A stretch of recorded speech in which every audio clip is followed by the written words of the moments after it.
আমার মতন কে আছে বলো, বাসবে তোমায় এত ভালো। এক লাইনের উত্তর হচ্ছে আকাশের দুষ্টু কোকিলের জন্য অপেক্ষা করছিল। প্রথমে দুষ্টু কোকিল ক্যামেরার সামনে এলো, তারপরে আকাশ এলো। না, ব্যাপারটা হচ্ছে দেখুন, এটা বলতে পারি, কিছুটা বলতে পারেন আমার ভাগ্য, ডেস্টিনি। যার কপালে যতটুকু লেখা আছে ততটুকুই হবে। হয়তো আমার গানগুলো সেই সমাদর পেয়েছে, বাট আমি সেটা সেইভাবে সামনে আসিনি। তার জন্য দুঃখও হয়, মানে আমার থেকে আমার পরিবারের দুঃখ হয়। যেরকম ধরুন, কলকাতার টিভি চ্যানেলসগুলো খুললেই দেখবেন বাংলাদেশের মেয়ে বৈশাখের বিকেলবেলা আমার গানগুলো বাজছে। প্রত্যেকটা দাদাগিরি, দিদিগিরি যত প্রোগ্রাম হয় সব কিছুতে বাজছে, কিন্তু তারা কোনোদিন ভুলেও আমার কথা ভাবে না বা ডাকে না। হয়, কষ্ট আমার হয় না তা নয়, কিন্তু আমি এই কষ্টটাকে নেগেটিভিটির জন্য এটাকে আমি আমার পেট্রোল হিসাবে ইউজ করি। এটা আমার জ্বালানি। ওই কষ্টে উঠছি বলেই হয়তো ভালো ভালো আমি ক্রিয়েশন করতে পারছি। আবার যখন এবার এসে আমি দেখছি এত বেশি পরিমাণ মিডিয়ার সামনে আমি আসছি, তো আবার এটা নিয়ে আমার একটু আবার অন্য ব্যথা হচ্ছে। আমি বলছি আমার একটু বেশি হয়ে যাচ্ছে না তো, খ্যাতির বিড়ম্বনা হয়ে যাবে না তো?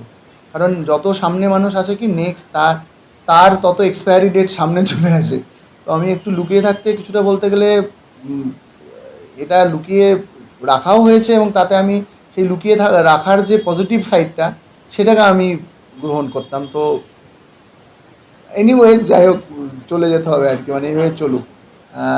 মাঝে মাঝে পড়ে আমার যে কেন আমাকে, যেখানে এই এত 25 কোটি বাঙালি আমাকে আপন করে নিচ্ছে, কারণ আমার নিজের বাংলা কেন আমাকে। কিন্তু বিশ্বাস করুন না, এগুলো নিয়ে ভাবলে এগোনো যাবে না। প্রত্যেকটা আর্টিস্টের জীবনে কিছু আপস অ্যান্ড ডাউনস আছে। আমার মনে হয় যে এইটাই যেটা বললাম, এটাই হচ্ছে পেট্রোল। আমাকে একটা মাত্র অ্যাওয়ার্ড আমি পেয়েছিলাম কলকাতায় তোর নাম সিনেমার জন্য, radio Mirchi best music upcoming music director award 2013 না 14 সালে। ওই একটা অ্যাওয়ার্ডই আমার সাজিয়ে রাখা আছে ঘরে। আর দেখা যাক, এখনও তো পথ চলা বাকি আছে। আগামী দিনে হয়তো আরও সমাদর পেতেও পারি, বাট আমি কাজ করে যাব। আমার সমাদর হচ্ছে, আমি অ্যাওয়ার্ডে বিশ্বাস করি না, রিওয়ার্ডে বিশ্বাস করি। এই যে 25 কোটি 30 কোটি বাঙালি যারা পাগল হয়ে উন্মাদ হয়ে ঘরে ঘরে তাদের দুষ্টু কোকিল বাজছে বা আমার গান বাজছে, এটাই আমার জন্য অ্যাওয়ার্ড, এটাই আমার জন্য রিওয়ার্ড। এটা যেন কোনোভাবে এই একটা অ্যাওয়ার্ডের চক্করে আমি এটার থেকে বিচ্যুত, তাতে আমার একটা অ্যাওয়ার্ডও লাগবে না, আমার একটা মিডিয়ার সামনে আসার দরকার নেই।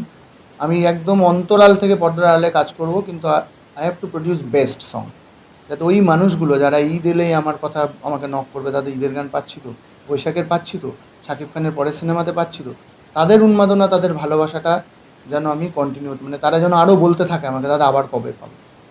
এটাই আমার চাওয়া। আমি কোনোটাই করে গুরুত্ব দিই না। আক্ষেপ হয় না তা নয়, আর আক্ষেপ হবে। ওই জন্য ওই যে বারবারই বলছি যে what ever may be the reason, আমি এইটাকে পজিটিভলি নিই। যে আমাকে যখন ডাকছো না, তার মানে আমাকে সৃষ্টিকর্তা আরও বড় ভালো কিছু করতে বলছে, যে না, এই এই কাজে তোমাকে ডাকলে হবে না, তোমাকে আরও বুম করতে হবে, আর ওটা ব্লাস্ট করতে হবে, সো দ্যাট তুমি আরও বড়োভাবে আসতে পারো। শাকিব খান ভাইয়ের প্রথম সিনেমার আমার যে গানটা, সেটা গায়ে আমার মতো কে আছে বলো। এটা জাহিদ আকবর এবং রবিউল ইসলাম জীবনের লেখা। আমার মতন কে আছে বলো, বাসবে তোমায়